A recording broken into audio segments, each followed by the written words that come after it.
इस समय प्रतापगढ़ पुलिस पर तमाम गंभीर आरोप, तमाम तरह के विवाद के घेरे में है प्रतापगढ़ पुलिस।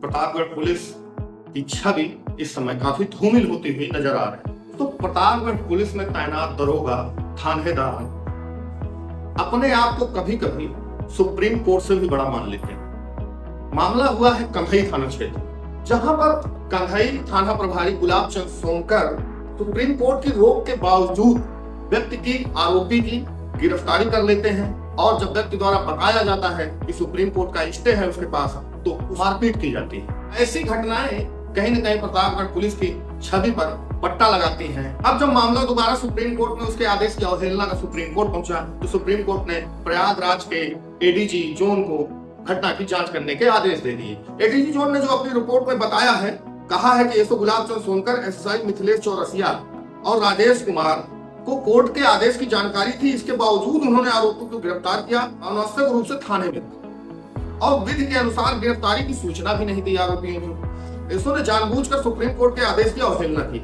इस तरह का व्यवहार अदालत की अवमानना का गंभीर मामला। इस रिपोर्ट के आधार पर अब माना जा रहा है कि एसओ कंधई, गुलाब चंद सोनकर, एसएसआई मिथिलेश चौरसिया पर बड़ी कार्रवाई होना तय है। 7 नवंबर को मामले में तारीख लगी हुई है और अधिवक्ताओं द्वारा ये बताया जाएगा कोर्ट के कि अभी तक इन दोषियों पर क्या कार्रवाई की गई है और कोर्ट को संतुष्ट किया जाएगा। फिलहाल मामले की गंभीरता को देखते हुए पुलिस अधीक्षक ने कंधई एसओ को तत्काल प्रभाव से चार्ज से हटा भी दिया है। क्या ऐसे लोगों को थानेदारी का चार्ज दिया जाना चाहिए जो सुप्रीम कोर्ट के आदेश को जानते ही नहीं, या उसको मानते ही नहीं, या अदालतों के आदेश को ठेंगे पर रखकर चलते हैं?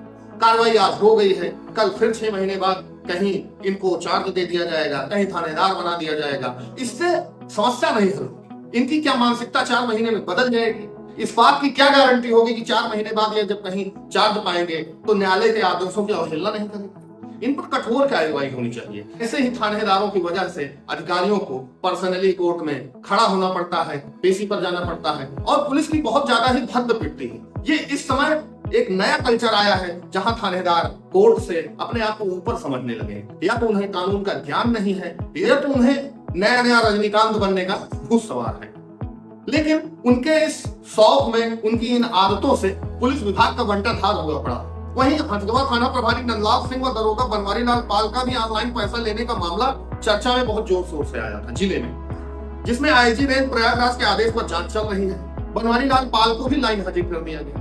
दोस्तों, ये लाइन हाजिर करना और चार्ज देने का खेल चलता रहेगा, और ये जब तक यह खेल चलता रहेगा तब तक ऐसी बदमाशियां या थानेदार करते रहेंगे। अधिकारियों को समझना पड़ेगा, विभाग को यह तय करना पड़ेगा कि गंभीर आरोपियों को थाने का चार्ज न दिया जाए, ऐसे लोगों को जिम्मेदारी वाले पदों पर न बैठा जाए, क्योंकि जो व्यक्ति की प्रवृत्ति है वो आने वाले महीने, 2 महीने, 3 महीने में बदल नहीं सकती। कि जिस व्यक्ति की कार्य करने का तरीका और उसकी सोचने समझने की क्षमता गलत है, वह व्यक्ति 2 महीने में फिर से चार्ज लेकर नई। दूसरी ओर थानेदार साहब की स्थिति अब जगह जगह रहम की भीख मांगते हुए टहल रहे हैं कि किसी तरह मामले का निस्तारण हो जाए। लेकिन वही दरोगा जी जब पीड़ित उनको सुप्रीम कोर्ट के आदेश की जानकारी दे रहा था, तो वही दरोगा जी अपनी अकड़ दिखाते हुए, अपनी दबंगई दिखाते हुए उसकी पिटाई भी किए थे।